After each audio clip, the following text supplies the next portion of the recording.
Good afternoon and welcome to United TV. Today is July 26, 2024.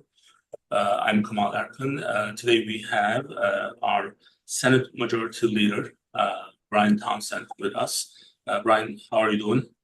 I'm doing well. Thank you for having me. So, thank you for taking the time. I know you are working and you guys are busy, but I think that this one thing is the Senate is off until September, so you guys maybe are taking a little break. And I'm sure a lot of people are bothering you for what needs to be happening for the next year. So I want to actually start with what's from you, what's the latest from you, and I have obviously questions around U.S. politics, healthcare, economic issues, and the election is coming, and this election is going to be, as you know, it's going to be very different than anything else we have seen ever before. So we'll go to those, but let's start with you. What's the latest? What are you guys doing these days? And then I'll go from there. Sure. I appreciate the opportunity to join. As you had said, we finished legislative session on June 30th, and we're out until early January. But it is a year-round effort for sure. We're already having meetings and discussing initiatives for 2025. My schedule ramps down a little bit in July, coming off a legislative session. I've become like a professional summer camp driver for my 7-year-old and 4-year-old, so that's always fun. And I'm a practicing attorney as well, but definitely a relatively calmer time compared to June in particular. I will say a key item that we had worked on was House Bill 350 in the healthcare space with regard to trying to create a more sustainable cost framework or arena, particularly with regard to the hospitals. There, so much of the cost increases in Delaware healthcare come in the hospital space. And they dominate the market. It's a small market, small jurisdiction, Delaware, and the small number of players that dominate it. And that was a key part of it. But we have more to do. We need to take a look at pharmaceuticals in particular as well. So I'm happy to go into more detail about that. Were you happy with the outcome of the 350, HB 350? It was a very grueling process. So to say, am I happy with it is kind of a little bit hard because you go through this sort of political and policy battle. But I guess what I'd say is I'm happy to the extent that I very much believe in what the framework can be. I believe it was important for Delaware to finally put some teeth into what for many years the governor had been trying to do through a benchmark process that didn't have any teeth, didn't have any consequences, and so it wasn't working. And so I think having this bill become law and having teeth now in the process, there's a great potential in Delaware for us to do a better job in healthcare, not only in terms of cost, stemming the massive cost increases, but having much broader conversations with regard to investment in healthcare and what a optimal, effective healthcare system will look like. So now the concern is I'm hoping that it's going to work out, and I'm hoping the committee members of this new vehicle, I guess, that process is really important. Who's going to be there, how much experience they have, and all that. But one of the big issues, which you and we discussed this before, when there's a huge monopoly, it's difficult to get certain things done, and I still don't know why certain things have to be so expensive. I think it was in May, Stephanie Hansen was our guest, and she shared one of her personal issues with healthcare, and it was some injection that was 6 times more expensive. Same injection if it's done in the physician's office versus if it was done in the hospital, and we can't afford this. There has to be some accountability, but as you know, the hospital lobbies are so strong, and also what actually kind of frustrates me is they almost blame the victim. I posted their 5-year net income of a nonprofit hospital is $1 billion. And a smaller hospital down in Kent, Bay Health Medical Center, is $450 million. Like, these are like humongous numbers. Like, how can we get to those when actually you are talking about nonprofit. But I guess we'll find out. We were really following that very closely. One other thing that really bothered me is when they took the physician, they almost forced the physicians to go to Dover to support with their white code. I'm like, hey, white code is not for that. So you cannot use the white code in that setting. So, and physicians are not your peons, so you have to be respectful. But I'm glad that it passed. Like there has to be some way of some form of another layer that's going to help for the healthcare costs, which again 1/3 of the state budget is being spent. Now, one thing that I see, Brian, if you would like to talk about, I think Melissa Minor Brown's bill, the medical school in the state of Delaware, that passed. Can you give us a little bit on that? I think Sure. just passed on 6/26. Yeah, those are, I think, a resolution, concurrent resolution started in the House and Representative Minor Brown, and I believe I was a Senate sponsor of that, encouraging the development of medical school. What I found interesting about it in particular was I hadn't been front and center on this over the years, but I think what I had recalled hearing a few years ago was the idea of building a brick and mortar medical school from the ground up, your standard medical school, put one in Delaware. And instead, I think what's kind of come from these conversations that have been happening the past several years is the idea it wouldn't necessarily be a medical school built in that sort of style. I'm not even sure kind of what exactly physical footprint it would be, as opposed to the idea of trying to utilize Delaware's healthcare framework to facilitate clinical medical education, placements, medical students or medical graduates to try and build out the workforce that we need throughout Delaware, not just in Sussex County. But so I took great heart of the idea that there can be a lot of win-wins here for us to try and have medical education happen in Delaware, even if it's not, as I understand it, a full-blown traditional brick and mortar medical school. More to learn about that for sure. And there's no definitive steps right now that say, okay, we are definitely doing X, Y, and Z. But there've been a lot of conversations between higher ed. I think Del State University has been part of it, among others, to try and figure out how we can facilitate medical education and medical care in Delaware where it's needed. I see. So I think in partnership with University of Delaware would be the right way to go. They have a great nursing school, but we'll see. We'll see what's going to happen. Now, Brian, I want to talk about a little bit on the physician employment. This is the data from MGMA. So right now, the trend is it's about like 3/4 of 3/4 of the physicians are employed by the hospital systems. And in, as we get a little bit older, so we can read everything. So I'm gonna need some help. In 2019, that number was at 62%. So it's at almost 78%. That number is increasing and increasing. Every time there's more employment of the physicians by the hospital, the healthcare cost goes up. So because they're becoming part of that system, how do you see this from your side? Like, do you think this trend is going to go up? As you know, we represent the private physicians, private ambulatory practices. How the state is going to help us with this trend, that we can actually turn it down a little bit? Right. No, I think anytime you have sort of that kind of level of market dominance in any arena, you're going to have some downsides for sure. Often in ones that overpower some of the upsides that you can have, like through economies of scale and whatnot. I think there's a few different things happening in some states, some non-state, that are going to be related to some of this. I mean, Christiana Care, certain physicians within Christiana Care recently voted to unionize. There's going to be a change in a variety of ways with regard to what it's like to be a physician within Christiana Care.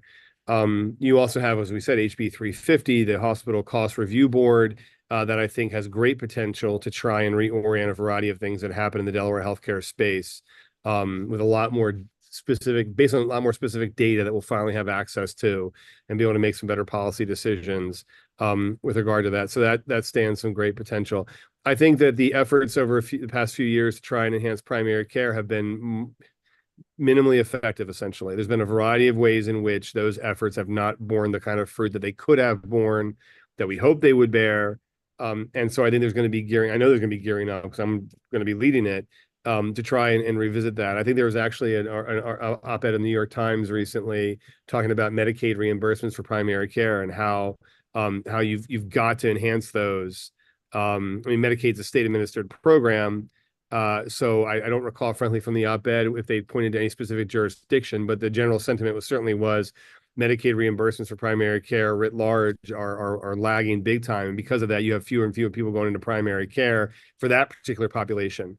And that's a big problem. So I think Delaware's Medicaid program, Delaware's state employee and state retiree health programs need to do more to focus on preventive care, primary care. Reimbursement should be higher. I mean, we get into this all the time on the Primary Care Reform Collaborative, or had over the past few years, where it's almost like not even a safe space to talk about the idea of providing more financial resources for primary care, because immediately then people flip to the conversation of, oh, well, how do you measure value?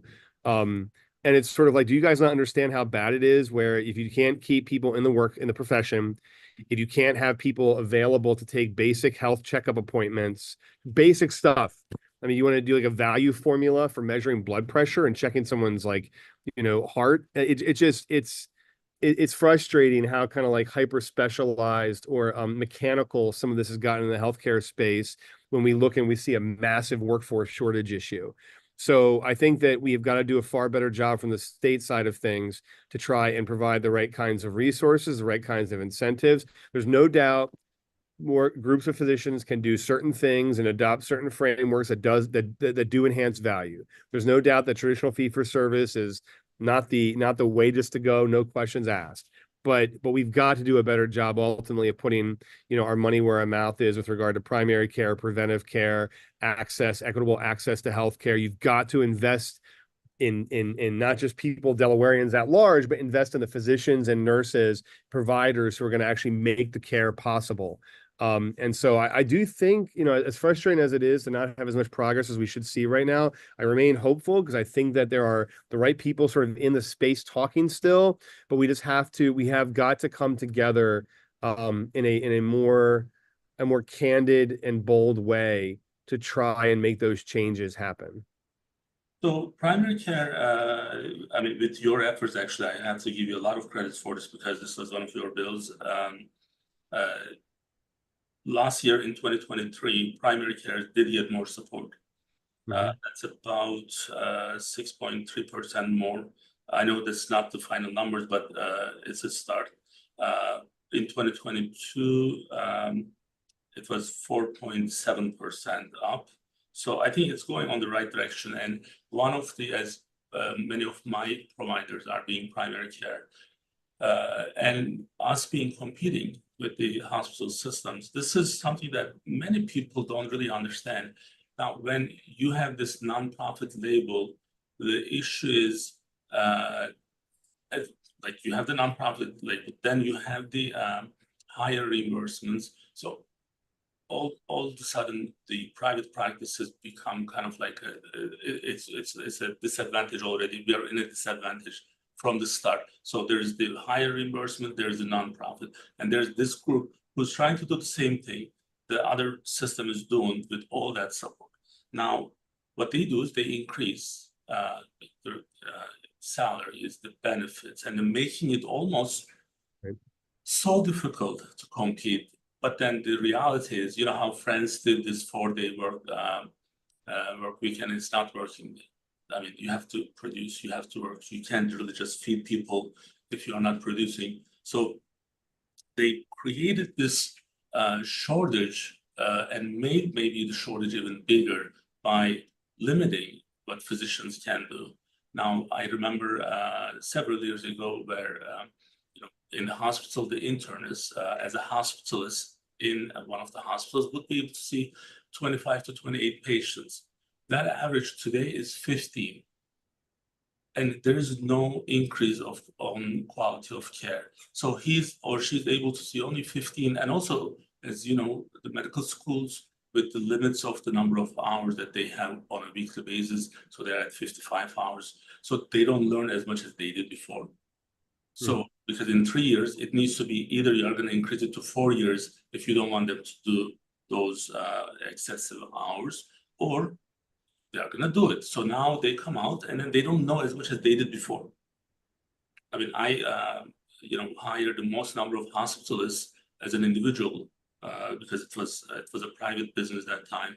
I interviewed more than 400 physicians that time, and it was just like the huge change in the new residents. They're like, oh, just give me 8 patients for 3 months. Well, if you get 8 patients, but then you want the work and life balance, you don't produce that. Like, how are we going to give you that salary? Now, hospitals promoted this, and well, they can because they have the money. So now that's why, in my opinion, part of the shortage is becoming bigger and bigger is because we are limiting what people can, and they do less. We already have less of them. I mean, physicians shortage is a huge problem, and I don't think it's helping the quality, the outcome of the patient qualities. One other thing that I want to tell you, and I don't want to bore you with this one, but I know you are so much interested in the healthcare. It's not boring at all. But I'm So, gonna respond. Go ahead. I'm gonna respond after that. I'm gonna respond to what you just said. one of the things, one of my best friends, they have a little child who was diagnosed with brain cancer. So this is several years ago. So they live in Canada, and then in Canada system, they couldn't get an MRI. So I asked them to come down, and then one day I got a call from them. They're in Baltimore, and then they were at Johns Hopkins. So Johns Hopkins was in their old building that time. So now they have a new updated building. This guy is like extremely wealthy, this and that, but then, as you know, Johns Hopkins, they are one of the best in pediatric in the world. And there were 4 people in the room, 4 patients in the room. So they were sharing the room. But that means if they are still the number 1 or number 2 in pediatric in the world, so having 4 patients in one room is not affecting the quality of care. So, and then, we were all there. There were other families. I stayed with them a couple of nights. Now, you go to Christiana Hospital, you have a very nice, beautiful private room. Why? How is that impacting my outcome, my quality? It doesn't. So if we kind of force these things, I think it's going to be more and more and more difficult to keep things under control. But as you know, I'm not opinionated. I'm open for suggestions if there are better ones. So telehealth is one of the questions that I have for you. Last night we had the providers meetings, and everyone is texting me. And then once they heard that I was going to actually talk to you today, telehealth, is this going to stay permanent? And I told them yes, but I wasn't 100%. I'm like, well, let's ask Bryan what's happening and what the plan is. Right now, I believe end of 2024 is when the expiration is. Can we actually count on telehealth staying permanently in the medical practices? I think so. I'm going to double check. I didn't realize 2024, the end of 2024 is a key deadline that hadn't been modified. I'll double check on that and circle back to you hopefully by Monday or Tuesday of next week. Yeah, state policy for the Medicare telehealth waivers timeline is December 31st, 2024. Okay, I'll double check. I had not heard any concerns or any reasons to feel that we should not be making that permanent and continuing to advance it. So I will double check on my end and circle back and figure out what, if anything, needs to be done to clarify or to extend that. Obviously, until I figure out exactly what the status is, I shouldn't opine on what the next steps would be to clarify that. But I had not heard anyone say that we should not be sort of all in on the framework that we had. And that's what I heard from several different people who were on the show. And when I also talked to them in private, their understanding is this is going to be permanent. But I think now with the Medicare waiver is expiring, we may need to do something at the state level in case that happens. Now, I know there are some other bills coming up with the prior authorization. That's on the second stage, I believe. So they're improving certain things with the prior authorization bill. Yeah, that's another big one. We had filed it in June of 2023. We were not able to reach consensus through 2024, unfortunately, so we didn't pass any legislation. We'll be coming back in 2025, I believe, with a consensus bill. There will be other items that are out of the consensus bill that are still important to talk about and important to see, whether we can continue to work and push. But we've got to, so we definitely have to do more work on that. But there are certain things about prior authorization that drive providers bananas, rightfully so. Like, there needs to be reform in this space, and we need to figure out how to do it as quickly and smoothly as possible. So I know there are a couple other bills that's going to be on your agenda for next year. The chronic care management, I think there are some updates coming up. What's this preventing Medicare lab cuts? Like, are they trying to eliminate some of them? I don't have the details on this one, but like, are they going to pay less? I don't know, but That's not ringing a bell. I need to look into that, but I don't recall that one. yeah. So now the other thing is on the education side, I think we have. I want to be respectful to your time, so we have enough on the healthcare side. On the education side, there's something that I read with the teachers and with their sick leaves. Mm-hmm. What is happening there? So it's we passed the bill and the governor signed it already. It's very sad genesis of it. In August of 2022, it came to our maybe September 2022. It came to our attention there was a beloved educator in the Red Clay School District who had been diagnosed with, I believe it was a triple stage 4 cancer. And there's a photo right there of him, Mr. Chewjoy, and along with myself and State Representative Cindy Romer and Red Clay and DSCA advocate Mike Matthews. And basically what had happened, it came to our attention because there's a social media plea that went out for people to try and come together and help out Mr. Chewjoy, including with teachers donating their accrued sick leave that he could use. And in the process of that, we heard an issue that apparently people had heard about over the years and no one had ever done anything about or been able to figure out what to do about it, which is to say that the existing law basically said, if you are an educator and you want to donate your sick time to a colleague to use, that you then have to donate 2 of your days for your colleague to get 1 day. Mhm. And that just struck us as, what's the reason for that other than to discourage the donation, I guess, of leave. And we talked to a lot of people, including people who had served and going back decades to the 1990s when apparently this had come about, and no one had a good answer as to why it was on the books, why it was still on the books, why there should be this penalty essentially against donating leave. So we passed a law to say, okay, it goes to 1-to-1 ratio. There's not, we basically got rid of the donation penalty. So was that affecting the availability of those teachers, I guess? Because now they could take more time off. They would be able to take more time. Basically, you have, this donated leave that's out there among the educator community, people who've worked and earned this leave time they have, and now you'd be able to make use of more of it if you don't have to forfeit a percentage of it to give your colleague much needed relief. Now, very sadly, Mr. Chewjoy passed away a few months prior to us being able to introduce and pass the bill, but he had inspired the bill and the bill was named after him. So I'd hoped that we'd be able to pass it in time for him to be part of the final steps, but unfortunately that he did pass. But he was just beloved and inspiring. And I met him one time in person that's at a Starbucks, and he had this infectious energy and just a wonderful, wonderful person. So we were able to pass the bill ultimately, myself and State Representative Cindy Romer.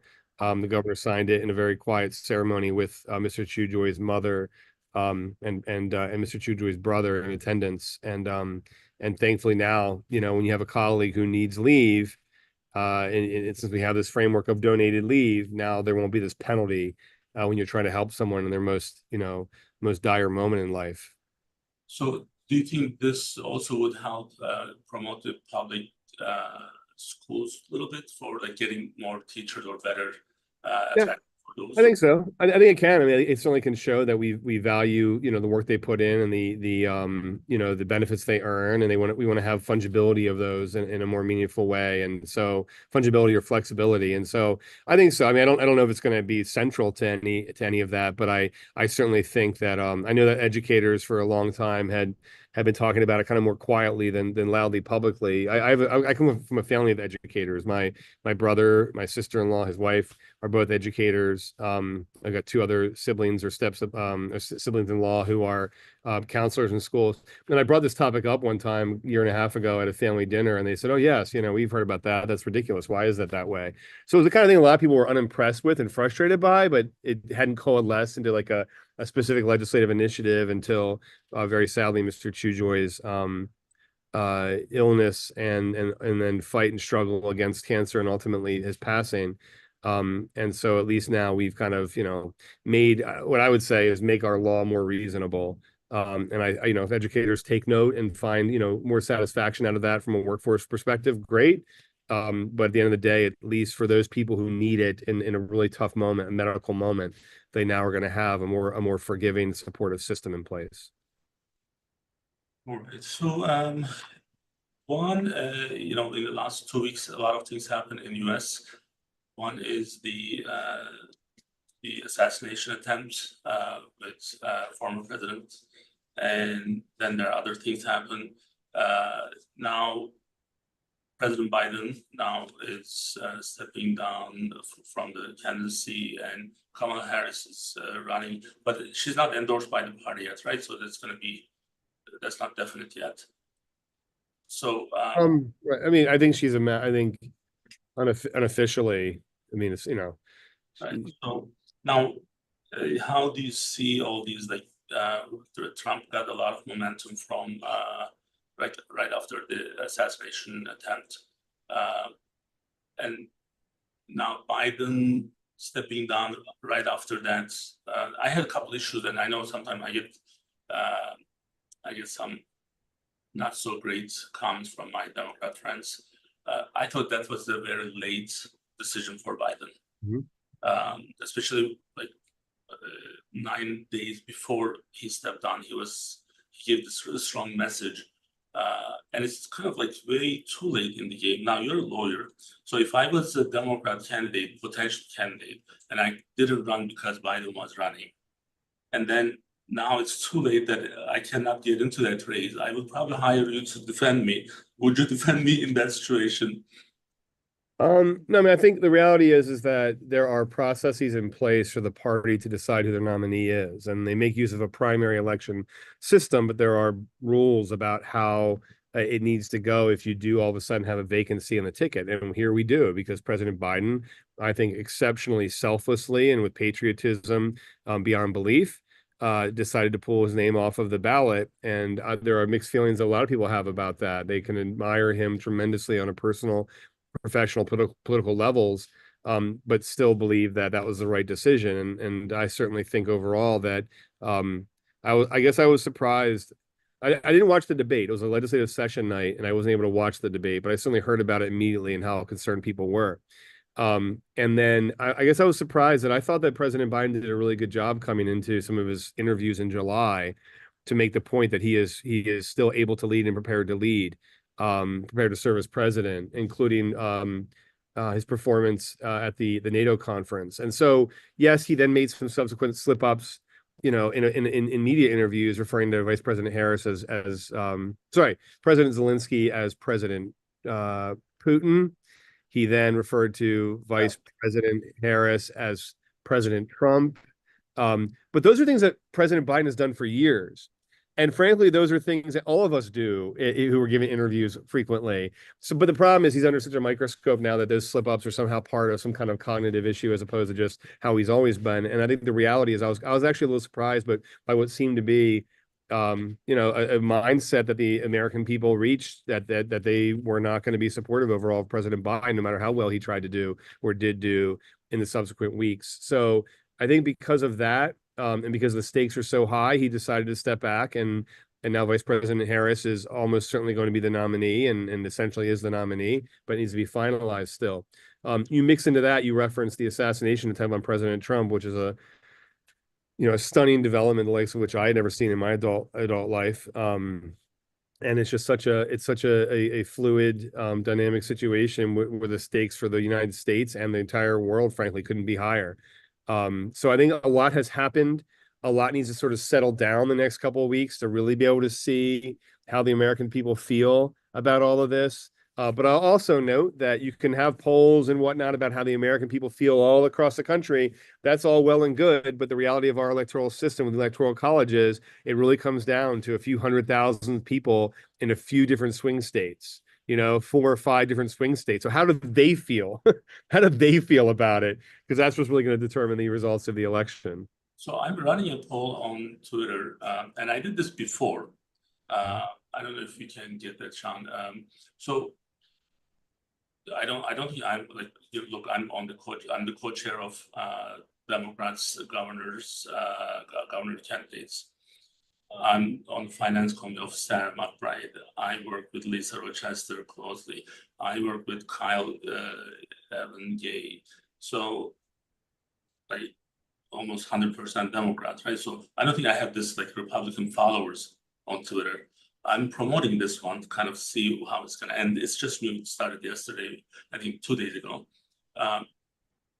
between Donald Trump and Kamala Harris. And this is kind of interesting. It's like, I haven't seen this before because I did this before with Trump and Biden.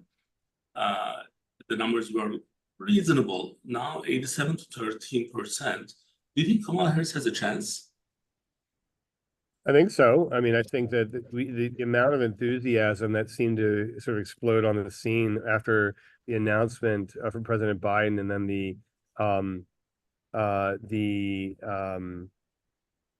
sort of very, I don't say immediate, but basically immediate coalescing around Vice President Harris. The fundraise, the amount of money she raised, predominantly through small dollar donors in 24 hours, the massive Zoom calls that she has had with tens of thousands or even into 6 digits, 150,000 or so on her call last night, apparently. There's a level of enthusiasm both from a donor perspective and a volunteer sign up perspective that is stunning. And so I think it'll take time to fully understand what happened and why. That's what historians are for. Right? I mean, we're kind of living in history in this moment. But I think the reality is there's this a very interesting, I think very inspiring groundswell that's happening and being supportive of Kamala. And some of the polling is now coming out that indicates a tighter race between Kamala Harris and Donald Trump than had been the case between Donald Trump and Joe Biden.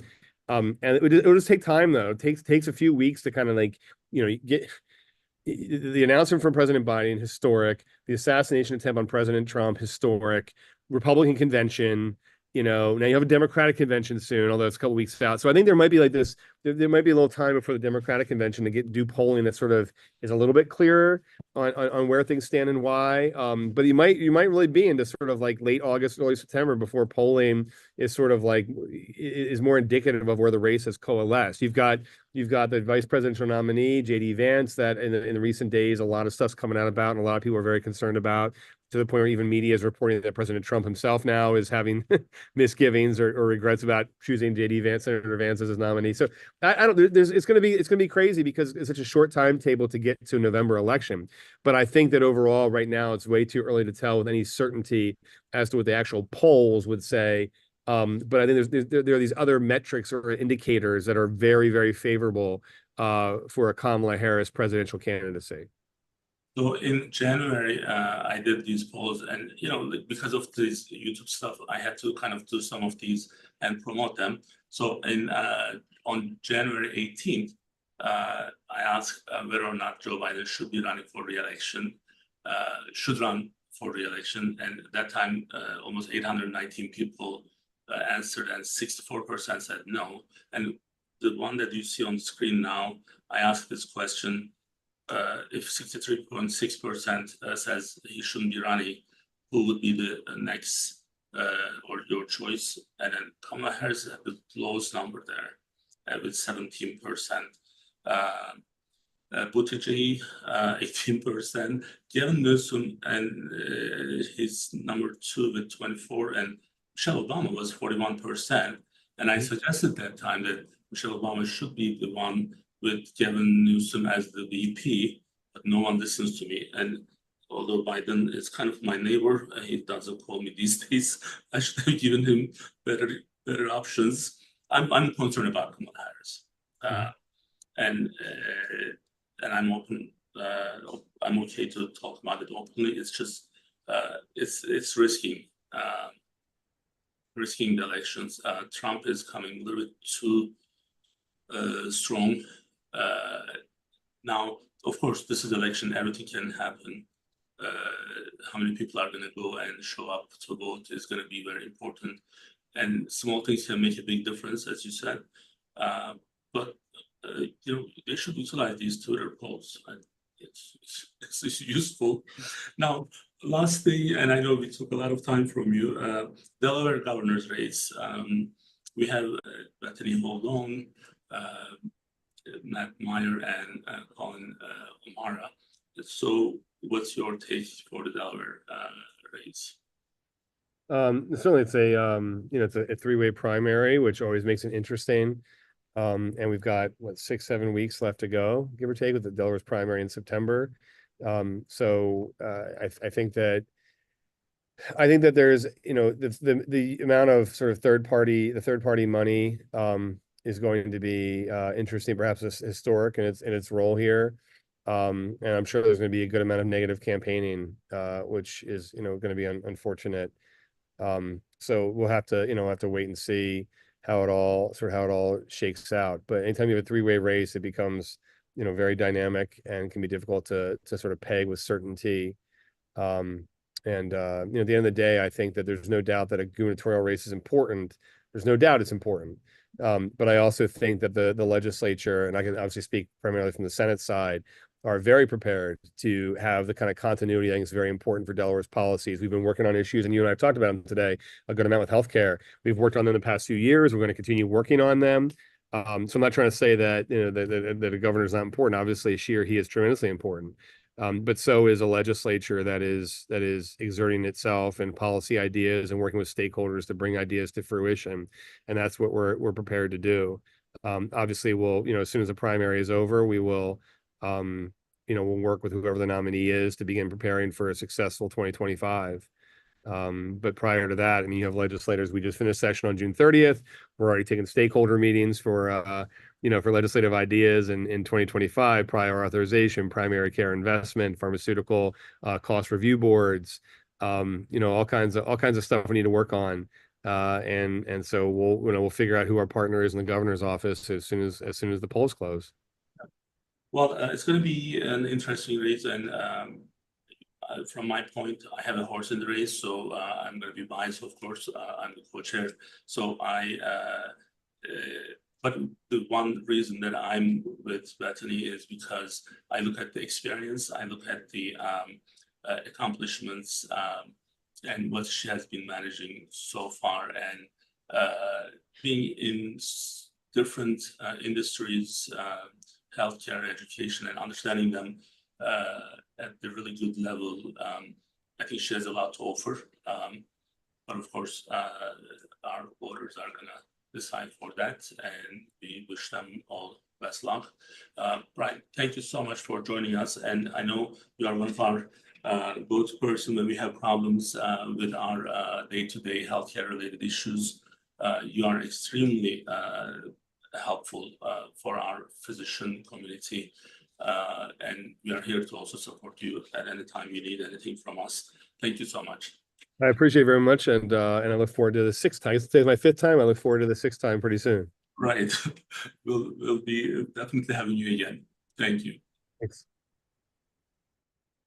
All right, Mr. Donovan, you can join us. Here I am. I'm back. How did we do? Really good. I think it's always good to have any type of political person, whether it's a representative, senator, governor, candidates for these positions, always want to have them involved, make sure they're up to date with what's going on. That's kind of the whole gist of what we're doing here, to make sure everyone in the community and also those that are representing the community are up to speed with what's going on, and making sure that we're able to provide the most accurate and unbiased information out there to keep everyone informed. So I think the Delaware governor race is going to be, again, it's very important, and we see a lot of good and bad news, and recently we had this blog posted. We had it up. Now, one of the reasons that I felt that we have to do this, it's kind of part of my job too, because again, we are with the governors. I don't know if this noise is coming from you or from you. I think those are your email reminders. I did turn it 15 minutes on, out. but it's still does. Outlook. Anyway, hopefully people don't hear it too much. So this blog that I shared just this week, I actually just sit down and then see why I'm actually supporting Bethany Holdo.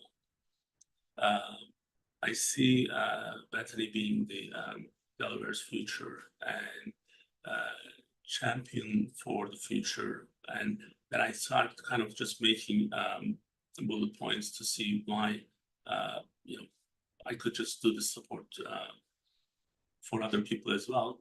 But we look at the legacy of the service, compassion, and the leadership. So she has been in this for so long, and she's doing it so well. And this is already the track record is there. When we look at what she does in education and healthcare, those are two biggest ticket items. In the state of Delaware, we spend 67% of the total state budget between healthcare and education. So if someone doesn't understand or does not have the experience in those, they're not going to provide much solution to what's happening today. Public service, when she risked her own life to go out of her way to do the immunization for 4,000 people during the COVID time, hands-on, 4,000 people. Like how many people you were in touch, or I was in touch? We were fully isolated. She was in the field. So that's that's showing us there's that being the woman and being that motherly approach. That's I don't think man is capable of doing that. I think that's something that only woman can do, and I see that with my mom and my sisters, and I see that with Bethany, because she is shining from that point, who understands exactly what's happening in the public service. And you look at people's accomplishments and what they were able to establish, and she's shining from that point. Is she able to take new initiatives? We look at, you were in some of my meetings with her, her understanding of accountable care organizations, her understanding of healthcare expenditure, her understanding of education, and what new things can be done. She's not shying away from any of those. And you look at it, and she's loved by everyone she worked with. Governor Carney and several state and House representatives who are endorsing her, and several PACs are supporting, the union is supporting her, and we know that she's the right choice for Delaware. But main thing is her leadership. Like several conversations I had with her, it was after 10, after 11. Last night I was talking to her, it was 12. Like many people already in bed by 10. She's working. She's not shying away from any problems. The only thing that bothers me is because she's the only woman in the governor race, she's being picked on by these like all boys school people, like some newspapers. They bring the same issues on some stuff that was already answered last year. And every month they are bringing it up like an old, heat up Chinese food. That's very shameful. And the thing is, those types of news are just making her stronger and also making us more eager to help her. So we are going to go out of our way to help her, whatever we can do, and work with our people, with others to make sure that everyone understands she's the right choice for Delaware. When someone raises money from unknown resources, like we don't know where the money comes from, but all of a sudden you raise 3 times more than the person who's sitting in the governor's office as a lieutenant governor. And where did you get the money? No one is asking. Shame on those journalists who's not going after that. Where that money is coming from, which individuals are giving that money. You are not looking at that. You are looking at some accounting errors. That's just so shameful, and we'll bring them up. We'll go after them. Even if you need to take them to the court, we will. But that won't stop us. That's just going to make us more stronger. So I think, like you're saying, the gist of the message there is it should be an equal playing field for, especially in the media sense on what you're going to present. So if you're only digging, 50 feet deep over here, but we're going to go thousands of feet deep in this person's background to see that, that's what you're kind of getting to, where it's not that equivalent. You're thinking that, basically targeted on her side only, not vice versa. So, but perhaps it's because they think she might be the strongest candidate in the race, so that's what they need to target the most. They're concerned for it. and that's the latest poll that's showing us that we are almost double digits ahead of the game. But those things, I don't want to trust them too much because that things can change. But I look at it from who's most qualified. Right, that's what it comes down That's to. it. So qualification is the most important thing. And I know she's going to be fine. And we have our bariatric Friday at 3 p.m. Dr. Abraham is second time in a row. He's on his way to the studio. So we'll be back in 10 minutes. Thank you for following us, watching us, and we'll see you soon.